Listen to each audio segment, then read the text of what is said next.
各位同学，大家好，欢迎来到学术交流基金会。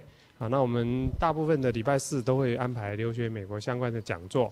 那我们今天是很荣幸请到密西根州的 Grand Valley State University， 这是一个州立的大学然后的代表 Chris 来跟我们讲，就是如何在找这种研究所阶段的这些助学金跟奖学金。好，我们是不是鼓掌欢迎 Chris？OK。Okay. Well, thank you for being here tonight. And like Clarence said, I'm Chris Handree. I'm from Grand Valley State University in Grand Rapids, Michigan. And so I'm here to talk about how to find graduate assistantships and scholarships. Unfortunately, I can't guarantee that you'll actually receive one. I wish I could. But what I'll do is I'll hopefully give you some ideas on how to look for awards and resources that you can use. And you might be surprised the resources that you have available to you and not even know. So let's get started. So just some background information about graduate assistantships. So they can be full-time, 3/4, or half. So typically in the U.S., full-time graduate study is 9 credits a semester. That generally will be 3 classes a semester. And so a full-time assistantship will pay for 18 credits for the entire academic year, fall and winter. And then 3/4 would pay for 12 credits, and then half would pay for 9. Now, to go along with the actual tuition that you're receiving, you also get a stipend, and the stipend will vary from university to university. So the more the cost of living, the higher your stipend will be. So as an example, at Grand Valley, our stipend is $8,000 for the academic year. And so every student has a job where they work 20 hours a week. And so the money that you earn is actually your stipend money. And that's for a full assistantship where you have $8,000. 3/4 would be $6,000 and half would be $4,000. Now, a student that's studying in New York would have a much higher stipend because the cost of living is so much higher in New York than in Grand Rapids, or a student living in Los Angeles or Chicago. So I'll use Grand Valley as a reference, but please know that the cost will be different from university to university. So when you're looking at universities, don't think that every college has the $8,000 stipend, because it will be radically different. And then the assistantships can involve many different types of work. So many universities will have students teach. So you're teaching assistants, and you're primarily teaching undergraduate students. And you'll see this primarily at large research universities or major research universities. So a university like Harvard or University of Texas or UCLA, they'll have a lot of graduate students that are earning their tuition and earning their stipend by teaching classes. Other universities may be more research-oriented. So instead of teaching students, you might be working with faculty members on their individual research. Maybe they've received a grant from the U.S. government or from private foundations, and they have students that work with them as they conduct research. And then you may have other duties. So, for example, we at Grand Valley, we have students that will supervise other students. So you may be a supervisor, or you may be an academic advisor and help students register for classes. Or you might work with local groups in the community and do work there. So when you look at assistantships, make sure that you're looking at the type of assistantship that you want to. Maybe you're not interested in teaching. That's not what you plan to do. But you like to do research, or you like to explore other opportunities. So if a university has primarily teaching assistants, that may not be a good fit for you and your interests. So these are things that you really should look at in the beginning. And then also, the last point, not all graduate assistantships are departmental specific, which means that they're not tied to a specific department. So you could be an engineering student, but have an assistantship in a completely different area. And so most universities will have an international center or an international office. And a lot of times they will have assistantships to work with international students or work with international programs. So you could be from any major but still have this assistantship where you're getting, your tuition covered, you're getting a stipend as well. So just don't look at the department that you're considering for your degree, look at other avenues at the university. You might be surprised what's available outside of your department. And don't think that because you're an engineering student or you're a business student, they wouldn't be interested in you. What they're looking for are students that meet their needs. And so you might have skills, you might have talents that really would meet their needs. So these are just some quick things to think about as you're looking at different types of programs and different types of universities. These are all important factors to consider. And then one other thing I didn't mention on here is that there are some universities that have different strategies on awarding graduate assistantships. Some universities may not award an assistantship until after your first semester or your first year in attendance. So if it's a university that you're really interested in, you really like to attend, you may not get an award until after that first semester. And that's just the way they operate. So also keep that in mind too, knowing that you may have to wait a little bit for your actual award. Okay, and so I covered this a little bit in the previous slide, but the first one is determine the type of university that you're interested in. So you have research, you have comprehensive, and you have liberal arts. So I mentioned a few research universities. You have, Harvard, Texas, UCLA, Michigan, Ohio State. Those are major research universities. They do hundreds of millions of dollars of research a year. And then you have comprehensive universities, which, like Grand Valley, are more regional in focus. So we do a little bit of research, but we're not major research universities. And so in the U.S., we call these directional schools because a lot of times they're like North State this and South State that. A lot of those kind of universities are called comprehensive universities. And then you have liberal arts schools, which are typically smaller private universities, although there are some public liberal arts universities. And so each one of these types of universities will have different types of assistantships. So your research universities will primarily be, they will have teaching assistantships. Some research, but a lot of them will be teaching assistantships. The comprehensive universities typically don't have a lot of teaching assistantships, but they may be more research-oriented and more, working directly with students and then the outside community. And then the liberal arts universities, typically many liberal arts universities don't have extensive graduate programs. They may have very limited programs. So their assistantships may be a little bit different in how they're actually structured. So once again, as you're looking at universities, the type of university that you're considering will impact the type of assistantships that are available. And then also determine where you want to study.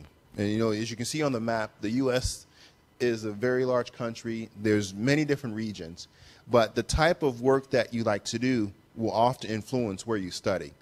So if you like to study design, if you want a master's degree, an MFA in design, maybe North Dakota is not the best place for you. Not to say that there aren't good design schools there, but if you really want to be in the heart of the design world, a place like New York, Chicago, LA, those are the places to be. So if you have a particular program that you're interested in, try to find a region of the U.S. that will help you meet your needs. Now, that being said, you can find good programs everywhere. You might be surprised where there's quality programs. So don't let the location, kind of scare you off from a particular university. But realize that universities in larger cities or in larger metropolitan areas generally will have more opportunities than a university in a small town in a more isolated region. And then the last point is determine the type of assistantship that you want, research, teaching, or supervisory. Like I mentioned before, if you're not interested in teaching, then look at other options because there's nothing worse than doing something that you don't enjoy. And if you're teaching students and you don't enjoy it, it'll be very apparent that you don't enjoy what you're doing. So try to find an assistantship that you think would match your interests and your goals. If your goal is to become, is to do high-level research in genetics, then try to find a university that will offer those opportunities where you can do research with professors or other types of work. so you can get the experience that you're looking for. Okay, so how to start? So you're at the point where you're thinking about studying in the U.S. and you don't know where to start. So the first thing is research. Research universities, research unique graduate assistantship programs, and also find out where you like to go. And like I mentioned, there's many different types of universities. There's over 4,000. Many of these universities have graduate programs, and then a lot of them will have graduate assistantships. And then also there's a lot of unique graduate assistantships that are available. And I'll give you one example at Grand Valley that we have that's very unique. And it's called an industry sponsored graduate assistantship. So what happens is that a student will be sponsored by a company in the Grand Rapids area. The company will pay the student's tuition and provide a job where students work for them 20 hours a week for 2 years throughout the program. So that's a very unique graduate assistantship that's available. And there are other programs similar to that throughout the U.S., but that's something that you would need to do some research and try to discover to figure out, maybe that might be a good match for your interest. And then, like I mentioned before, figure out where in the U.S. you like to go. So there are some areas that are very strong in certain programs. So if you're interested in working in Silicon Valley, then look at some of the universities in that region. There's many good universities there. Or if you're interested in working in politics or political science, try to find universities that have connections with political, whether it's in the Washington, D.C. or other, strong political organizations. And then also you need to use your network. And chances are you have a very good network and you don't even know it. At your university, there's probably a good likelihood that there's professors in your department that have either studied in the U.S. or they have colleagues that are teaching in a U.S. university. Try to find out from these professors, what universities might be a good fit for you, or even better yet, see if they would put you in contact with their colleagues at other universities in the U.S. I see that a lot, because we'll have professors that from Grand Valley that teach at universities around the world. And so they'll email me about a student that they've met that's interested in studying at Grand Valley. And so you'd be surprised how effective that can be, as far as you getting on the radar of a university. Because a lot of times with assistantships, it's the strength of your application that makes a difference. But it's also your connections, your personal connections with the people that are making those decisions. So if a department has an assistantship available and there's a professor in that department that can say, oh, I've met this student, they would be a great fit at the university, I think they would do a great job here, that's going to help you get those awards. So, tapping into the professors that are at your university right now, will help you, find more opportunities. So I would encourage you to do that. I strongly encourage you to do that. Also, you have, Education USA, you have this facility here. They have resources, they have information about opportunities at U.S. universities. So I would encourage you to take full advantage of everything that's offered here. They have a lot of services, they have great people that can help, and so you can really tap into their knowledge as well and help you find assistantships or programs that could help you fund your U.S. study. And then also find out if your university has exchange agreements with U.S. universities, because that's another way to make connections with a U.S. University. So, and once again, in the previous example, I just had a professor who was teaching at one of our partner institutions in Ghana, and so he met some great students, and he's doing everything he can to find assistantships for them on campus. So, and that was just a professor who was at that university for a semester. And so you can kind of tap into the same network that you might have at your university. And you may not have, in your specific department, you may not have professors that are coming to teach from the U.S., but you can go to the international office at your university try to find out which professors are teaching there and try to get to know them and ask questions about their university. Because once again, in many ways, assistantships are really about who you know. If you know people at that university who are making the decisions, that's going to help you actually receive those awards. And then try to attend as many college fairs as possible. You can go online and you can get information about universities, but it's not as good as actually going to a fair and meeting someone face to face, because that way you're able to get a better sense of the university and if it would be kind of a good fit for what you're looking for, the type of education that you're looking for. So I know that especially in October, there's a lot of fairs that are happening in Taiwan, and probably throughout the rest of the year too. There's a lot of events. So if at all possible, try to go to those events and meet with some of the college representatives. Because once again, you might find out about unique programs that they have that you never knew existed.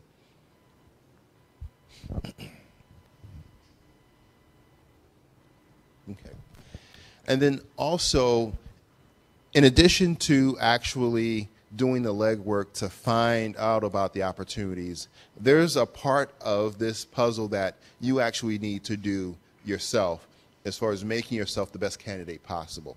So you can get to know the people, you can submit the applications, you can do everything that you can do to get yourself on the university's radar. But there's a part that you need to do yourself to strengthen your chances of receiving this award. So pursue all the opportunities available at your university. So if your university offers research opportunities or internships, take full advantage of them, because the university will want to award assistantships to students that have shown the desire to learn more about their area of study. So we want students that have strong grades, we want students to have good test scores, but we also want to make sure that you as a student have explored all the opportunities that you have available to you at your university. And then many times we'll have students that will go above and beyond, and they'll find opportunities on their own to try to build more experience. So if you have, if there's a department in your university that has information about, different internships that you can pursue or different research opportunities that you can pursue with your professors, by all means try to pursue those if you can. And then also, I have a little typo there. You should also be knowledgeable about the latest developments in your field. And so, if you're in an area like, genetics or biomedical research, that information is changing all the time. So you really need to be up to date, because when you submit your information, your application for this assistantship, they'll want to know that, yeah, okay, you know what you're talking about. They don't want to bring in a student that, needs a lot of work to get up to the level that they're looking for. They want students that can come in and from the beginning, be a success in their assistantship, in their programs. So you should be up to date on the most recent information in your field. So that's always important. And then lastly, have strong grades and GRE scores or GMAT scores depending on your program. So that's going to carry a lot of weight as well. So that's always a given. So departments, I know, put a lot of weight on your your performance in college and your performance on your test. Now, let me talk a little bit about grades and how that works. So there's many different ways a university can look at your grade point average. So some universities will just look at the overall GPA. So they're just looking at everything that you've taken and looking at the grades there. Other universities will look at what we call the last 60. So they're looking at the last 60 credits or the last 2 years of your program. So what they're seeing is that a lot of students maybe struggle the first year or two, but they do better the last 2 years once they're in their program, because a lot of students don't like the required classes, but once they get into their particular area of study, they're really focusing, they do much better. And then also a third way universities will look at grades is that they will look at your major GPA. So they're just looking at the GPA from the classes in your program. They're not looking at any of the other required courses. So that way they can see how well you do in your specific area. Because when you get into a graduate program, you're not taking history classes or you're not taking, a gym class if you're studying engineering. You're just focusing on engineering. So they want to see how well you did in your engineering classes because that's going to be a good predictor of how well you do in the program. So don't let maybe a weak GPA scare you away from applying to universities, but also applying from graduate assistantships. Because if you have strong performances in your actual degree program, that still can allow you to get assistantships. So don't let that scare you away. But as a part of your research, find out what the universities are going to consider when they look at your grades. Find out if they're just looking at the overall GPA or if they're looking at specific sections of your GPA as well. And so these are the kind of questions that you can ask at a college fair because you get a representative like me in front of you and you're free to ask us any questions that you want. So this would be a prime question to ask. What are you looking for? What do I need to do to make myself a good candidate? You can also email as well. But I find that a face-to-face conversation is always better, is always preferable to emails. And depending on the university, they may not respond. But if you're face-to-face with them, they'll have to respond. So they can't avoid an answer that way. Okay. And then, oops, let me see. Okay. I think as I was saving this, I changed the order a little bit. Okay. So I'm sorry about that. I flipped my my slides a little bit. So here's some final notes. So like I mentioned before, there are some universities that will only offer assistantships to students that have been at the university for a semester or for a year. So you may not get something immediately, but if it's a university that you're really interested in, then it might be worth paying for that university for a year so you can get your assistantship the second year. And then also find out if the university has other scholarship and awards programs. So not receiving an assistantship is not the end of the story.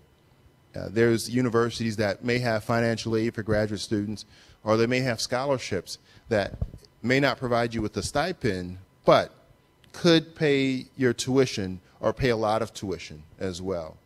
So universities will have scholarships that they may target to students from specific regions or specific countries, or they may be looking for students that meet certain criteria. There might be a leadership scholarship or something like that.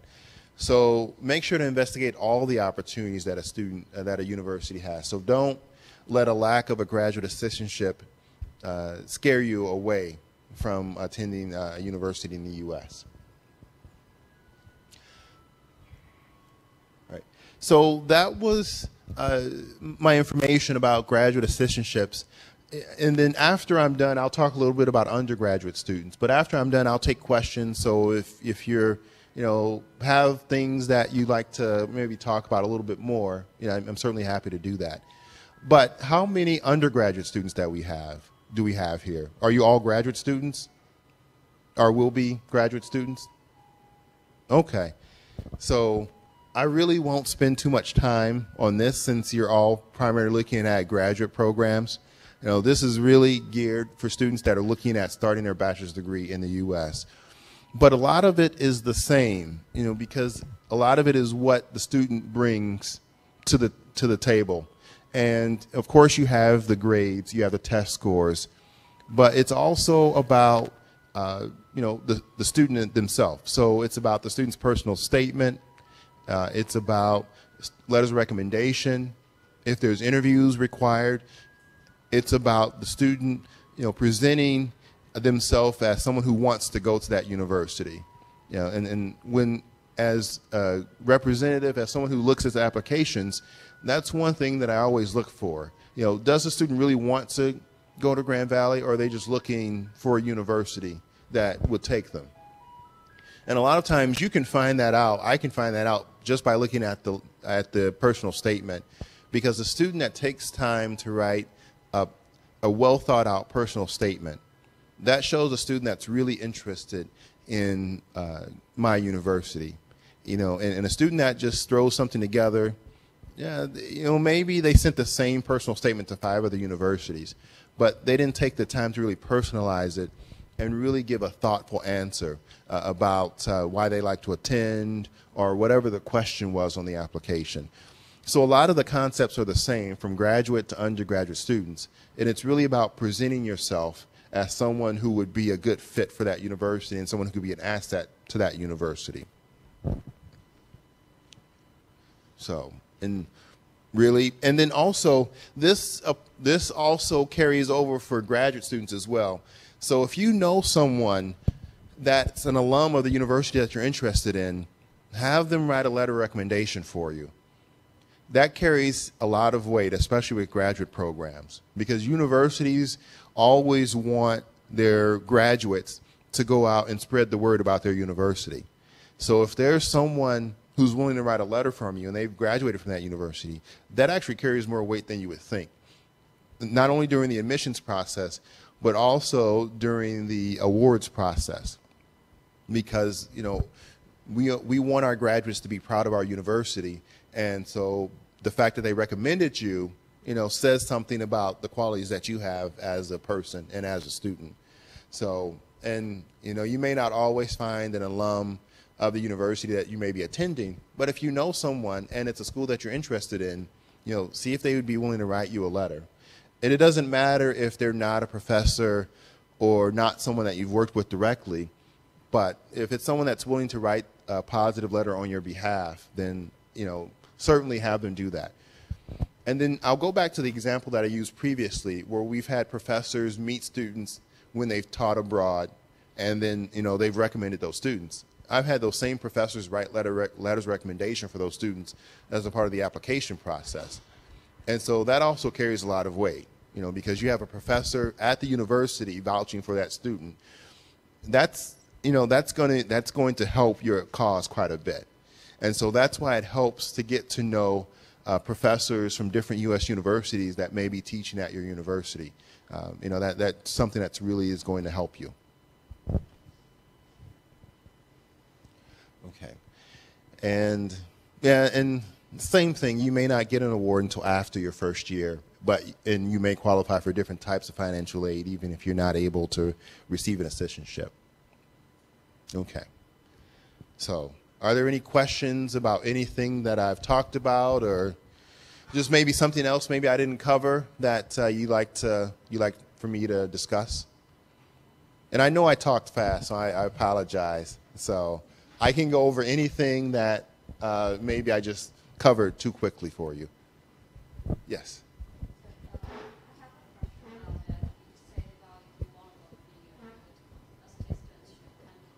Mm-hmm.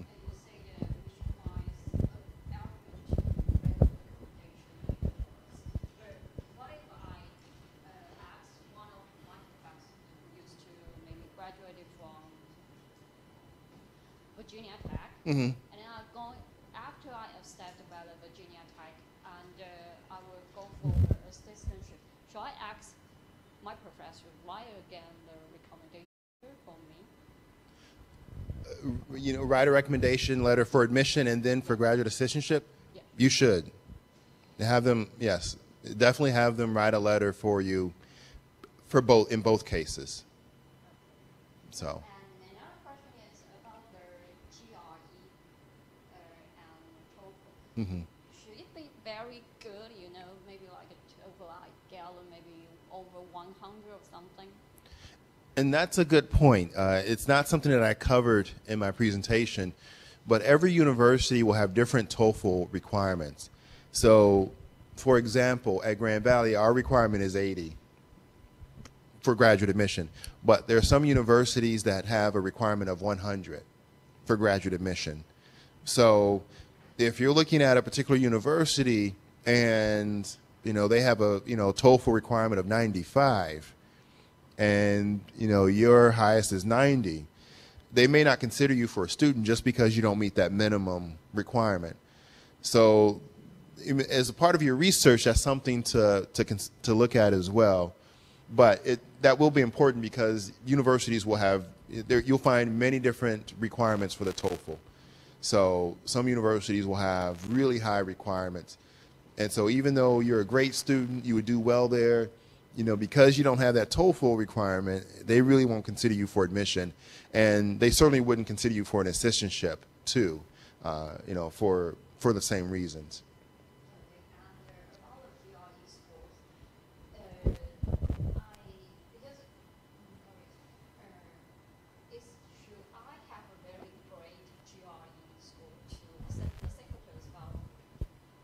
Right. The same with the TOEFL. The GRE really is important for the science programs. So engineering, computer science, any of the biology, genetics. The GRE is very important. But you may not necessarily need the GRE depending on the program that you're interested in. So what area are you? Okay. So you may not need a GRE for that program. Oh, okay. So, yeah, so in that case, you will need it. But there are programs where you may not necessarily need a GRE for admission. So it looks like that's not the case in hospitality. But, there's some, for example, programs like public administration, you may not need a GRE, something like that. But if the university does require the GRE, then it's important for admission.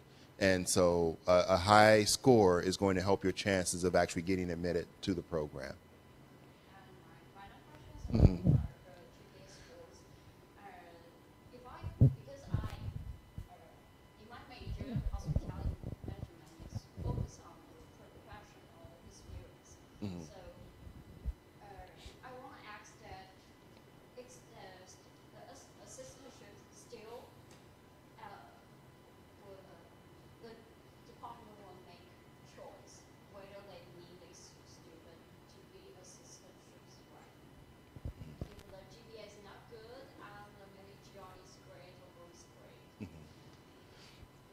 Well, with the assistantships, normally students are applying for a specific one. So it's not always the case where you just get awarded assistantship and then the university decides, well, we want you to teach or we want you to do research. Usually you're applying for a specific type of assistantship. So you're applying for a research assistantship or you're applying for a teaching one. So that way you're in control of what type of assistantship you get. Now the actual work that you're assigned, once you have your assistantship, you don't have any control over that. But the actual, type of assistantship is something that you would control when you're applying for these awards. So did I answer that question? Yeah. Okay, I'm sorry. I'm sorry.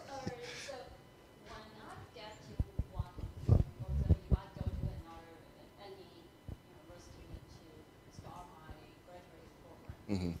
Should I apply for several assistantships at one time, or I just can only focus on one at one time? Okay, sorry about that. No, you can apply for several because, like I mentioned, there's assistantships outside of your actual department.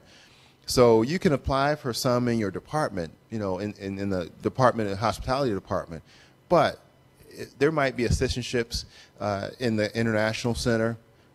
Many universities will have a women's center. You might apply for something there. There might be assistantships available in the Office of Graduate Studies. And so I would say apply for anything that's of interest to you. Something that you think would be helpful for you in your career. So don't feel like you only have to apply for a certain type or a certain area for assistantship. I would encourage you to apply for anything that you think is something that would enhance your career opportunities. All right, you're welcome. Okay. All right, I think you have a question. Hi, you mentioned about having an alumni or a professor to write letters of recommendations for you. But the problem is for most people in Taiwan, I think, because we don't go to universities in the U.S., how can we possibly get that connection? Like even if you go to the U.S. for summer school, it's only like 1 or 2 months. People don't know you long enough to write letters for you. So, how, like, this is a very general question, but how can we get connections? Should we, do you encourage students to, like, go visit the campus before they apply and talk to the admission office? Or, because, like, a lot of schools, they don't send agents or people to Right. Asia. And, I mean, there's just Right. no way to know them, and they're just super busy. They don't give a damn about us. Right. Okay, so that's a good question. So if you don't know anyone, if you haven't been into the U.S., how do you find professors or alums? A lot of times, you could work with the International Center in your office, in your university, because many of these universities in Taiwan have partnerships with U.S. colleges and universities. So there might be a good chance that there's someone from a U.S. university teaching at your university that you may not know about. And so what you can do is see if you can find out who they are from the International Center and then try to meet them. Because I will tell you that professors are always happy to talk about their university. I get professors very frequently that will email me about a student that they've met. And, they want to know, okay, what can I help with? What does he need to do? Or what are the requirements that she needs to submit? So I would encourage you to do that. Try to find out if there's professors from U.S. universities, at your university, or if there are no professors, see if there's students from a U.S. university. Not the same as a professor, of course, but they can help you find out who to contact at their home university. So that's one way. And alums will be a little bit more difficult. Really a lot of times it's just maybe people that in your personal network, or someone that, knows someone else who can recommend a university to you. So sometimes it may be a little bit more difficult to find an alum from a particular university that you know personally. But once again, you can tap into the professors that are teaching you, because they'll know someone, chances are they'll know someone has taught in the U.S. or someone who's currently teaching in the U.S. And then, they can, refer you to this person, and, you can start the conversation that way. So you may not actually be able to meet a professor and have them write a letter recommendation for you, but there's still ways for you to get direct access to people that are making decisions, for admission and graduate assistantships. So, but it really will start with the international office at your university, seeing what kind of connections that they have, and then seeing if you can kind of tap into those connections to get to know people that, can help you as you're looking at your graduate studies in the U.S. Do you encourage people to, like, visit the campus before they apply and talk to the, I don't know, the head of the department or the admission officers? Because I mean, like, I've thought about the method you just said, but it just doesn't really work that way. I mean, it's difficult down to the personal level, because the international office, they don't care about, individual applications. They think about, like, cooperations between two universities, or, exchange programs that, raise the rank of the of the local university. So. Right. And yeah, that's true somewhat, but I will say that the U.S. universities do care about those applications. So, and many universities are more aggressive about bringing international students into the U.S. So maybe the universities in Taiwan don't really care so much, but we certainly do. And so we're always trying to, find new ways to reach out to students. But if you're able to visit the U.S. and visit universities, of course, visiting in person is always the best way. Trying to find out about the university, see it for yourself, that's always the best way to try to decide where to go. But if you're not able to do that, then the next best thing is to try to use some of the connections that, you have as being a university student, and seeing, if it's possible for you to make connections with, just people from U.S. universities that are already, on campus or in the area. to. One last question. You mentioned that this may carry a lot of weight, and the GRE scores may carry a lot of weight as well. But how does the evaluation actually work? Like, do they throw away your application? Like if there is a first round and a second round, do they throw away your applications in the first round just because you don't meet their minimum score requirement? Or, do they still look at your application, but if you don't reach that minimum score, that's like minus 50 something?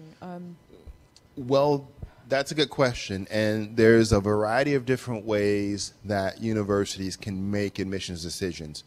So you really have kind of two ways. You have rolling admission, which means that universities will make decisions as applications come in. So they're looking at the merit of your application just based on what you've submitted. And if you meet their requirements, you're in. If not, you're not in. Other universities will have specific deadlines. So the idea is that, okay, every student that's interested in this program has to submit everything by December 1st. And they won't look at anything until December 1st. And so at that point, then they may start going through different rounds. So they look at all the applications, and then they'll automatically eliminate students that don't have a specific GRE score, or students don't have a specific TOEFL score. And then they'll keep going until they find the students that they want. Those are usually universities that are very, maybe exclusive isn't the best word, but I would say very competitive for admission. So they're only taking the best of their application pool. And so they'll go through and eliminate students that, maybe don't meet one area or another, and then they'll find the students that they want. Now, that being said, some universities will have wait lists as well. So maybe 100 students applied, and they're only taking 30 students into the program. But they may have 15 extra students, and they'll say, well, you're not admitted, but depending on what happens with these other 30 students, we may bring you in. And so, you may be in a situation of, you might be admitted at one university, but you might be waitlisted at another one. So you have to find out, okay, what is this other university going to do so I can make a decision? So every university is different on how they make decisions. And even in the university, you may find departments that are radically different. So most of our graduate programs are rolling in admission, but there are some programs that they will only look at applications after a certain point. And then they are pretty ruthless about eliminating students. And, a lot of those programs will have point systems. So you get points for doing certain things, negative points for not doing certain things. And so depending on where you are, you might get admitted, you might not, or you might be placed on a wait list. So, but when you meet universities, whether it's in person or email, that's a good question to ask, is find out how they admit students. Because there are some students whose application on paper is very strong because they have good grades, good test scores, and those are the things that will, someone is going to look at and say, this is a good student. There's other students that on paper may not be a great student. Maybe their GRE isn't the highest, maybe their grades aren't the highest, but there's a lot of other factors that they bring to the program that would make them a great fit. So there are some types of application review that actually hurt students because they're not going to get a fair review because of the way the department makes decisions. So that's also another consideration to make is, based on my background and based on how the department is going to review the application, would I be a student that would be a good match for the type of university, that it is? So, it's a lot of different factors to consider, but, when you're looking at a university, really find out if they're rolling admission or if they have specific deadlines, that you have to meet, and then they'll only start reviewing students after that date. So, rolling admissions, those universities, I won't say they're less competitive, but they're more apt to take students based on their individual application as they see it. They're not comparing you to other students for a limited number of spots. So that's, kind of a way to look at, a rolling admission versus, just a specific deadline and, they have this pool of students. and they're comparing each student against the other to see which ones they'll be admitted, or which ones they'll omit. So hopefully that answered your question. Yeah, Okay. they do. Okay, good. I don't know if there are any other questions or anything else that I can maybe answer for you.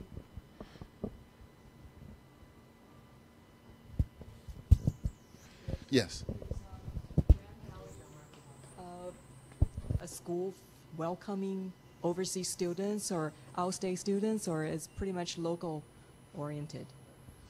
Well, that's a good question. I mean, we do welcome international students. That's part of the reason why I'm here. Our goal is to have more international students.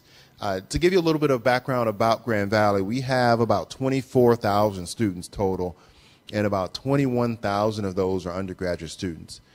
So in the U.S., we're considered a mid-sized university, even though we're in the top 100 in terms of population of universities in the U.S. Right now, we have 378 international students from 82 different countries. So for a university of our size, we have a very small number of international students.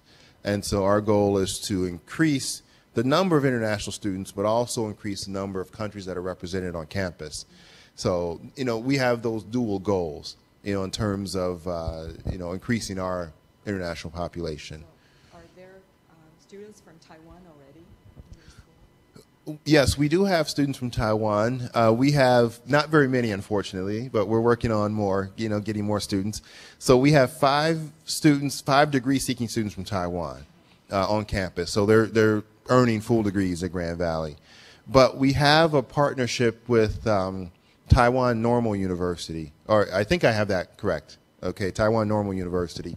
And so we have exchange students from that university that will study at Grand Valley. So we normally will have 3 or 4 students a semester coming from that university that will study at the university. So we have, right now, I think about 8 or 9 Taiwanese students on campus, but only 5 of those students are actually, full-time degree-seeking students.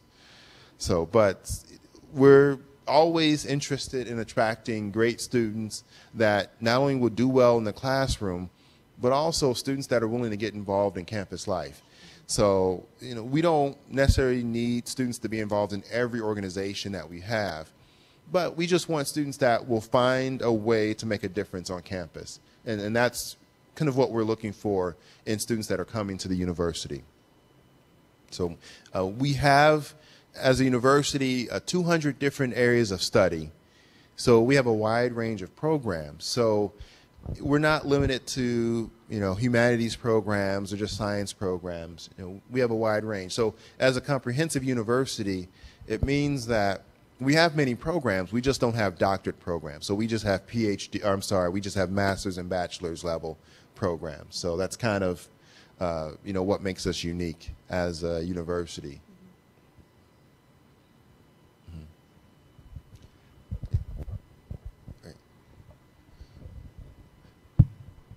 Should I email the professor who I hope to be my advisor?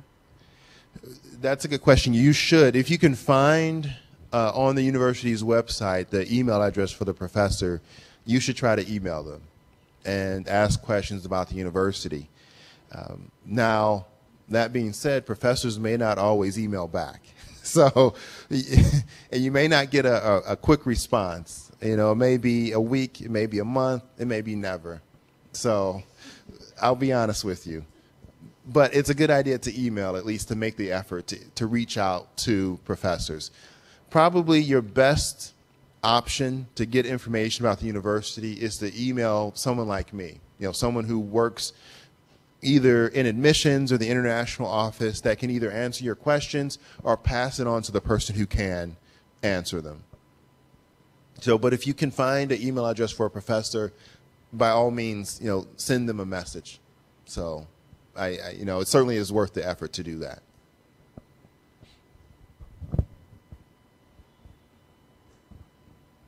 So, yes. No, that's okay. if I send an email to, I send to a professor who work at the department which I was going to apply, and I also send an email to the graduate commission program, but either one didn't respond to me. So it's normal that I keep waiting for an email over 1 month. That's normal, right? Well, you shouldn't. If they haven't emailed you in a month, they're probably not going to email you at all. So, to be honest with you, if they haven't followed up in that amount of time, you probably shouldn't expect a response from them at all. So, to be honest, it shouldn't take a month to respond to an email from a student, especially a prospective student.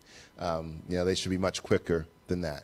So I would say a week is appropriate, depending on the time of year, because there's some busy times of year for professors and other people like me.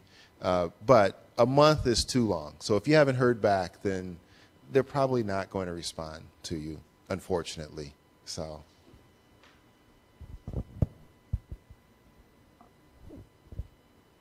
Okay. Well, thank you very much for coming. I mainly was doing a presentation on looking for graduate assistantships and scholarships. I can answer questions about Grand Valley. I have information here. You probably don't know very much about Grand Valley, which is pretty common. I run into that a lot. But I can talk a little bit about the university, answer some questions that you may have. I don't want to take up too much of your time, so I'll just be really brief and kind of give you a good overview of the university. But I'll go over here to the map. This will help. So Grand Valley is in Grand Rapids, Michigan. So we're right here in the state. So from Michigan, one of the things that people will always do is they'll show you the hand, because this looks like a hand. So they'll say, you ask someone from Michigan, they'll say, where are you from? So they'll point to their hand. So if I'm going to point to my hand, we're right about here in the state. So that's unique. Wisconsin likes to think that they're shaped like a hand too, but I think our hand is much better than Wisconsin's hand. That's my personal opinion. But Grand Valley has 24,000 students, like I mentioned before, and 21,000 of those are undergraduate students. So we're unique for a university of our size, where we have a strong focus on undergraduate admission, or undergraduate students. Now, that being said, we have 40 different graduate programs. So we have strong graduate programs, but as a university, we have, for most of our history, we've had the focus on undergraduate admission. And we're a young university in the U.S., so we're just 52 years old. So compared to a lot of universities in the state and around the country, we're just getting started in terms of our programming and what we have to offer. So to talk about our graduate programs, like I mentioned, we have 40, and the most popular areas for international students are engineering, computer science, business, and then public administration. Those are the 4 graduate programs that have the most international students. But we're seeing more students go into our cell and molecular biology program, in biostatistics, bioinformatics, and education. One of the things that's unique about Grand Valley is that we have professors that want to teach. So we don't have any graduate assistants or teaching assistants teaching our courses. So all of your graduate classes will be taught by a professor who has actual experience and knowledge in the area that they're studying.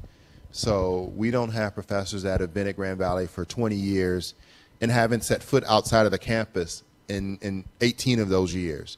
But all of our professors have what we call sabbaticals. So they spend time away from campus to get more experience and to learn more things. So we have a professor from Taiwan, and I met with her earlier today. She's on sabbatical for the entire year. And so she's spending that time in Israel learning Hebrew, because she's doing study on comparative religions. And so this is someone that's been at Grand Valley for 20 years. So she's taking a year out of her career and learning a new language so she can continue to do research. So those are the kind of professors that we have, professors that are still willing to learn, even after years teaching at the university. And we also want students to get hands-on experiences in their field of study. So every year we have 7,000 students that are engaged in some form of internship or co-op. And to give you a few examples, in our computer science program, we have a mobile app lab. So they create apps for iPhones, for Android phones. They've created the official Grand Valley app and some other apps.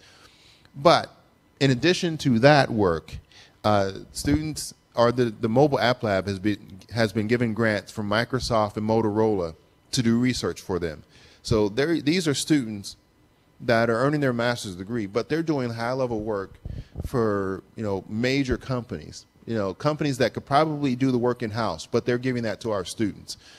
And so those are the type of examples, the types of programs that we have to really make sure that students get the experience and the knowledge that they need. And then I'll talk a little bit about Grand Rapids in our region. So you probably don't know anything about Grand Rapids, Michigan. So it's the second largest city in the state. And we're about 3 hours away from Chicago and about 2 hours away from Detroit. But there are 17 multinational companies headquartered in Grand Rapids. We're the world headquarters for Amway. 3 of the world's largest office furniture manufacturers are located in Grand Rapids. We have major footwear and apparel manufacturers, as well as appliances, home appliances. So there's many different types of industry. Now, you've heard a lot about Detroit and their problems.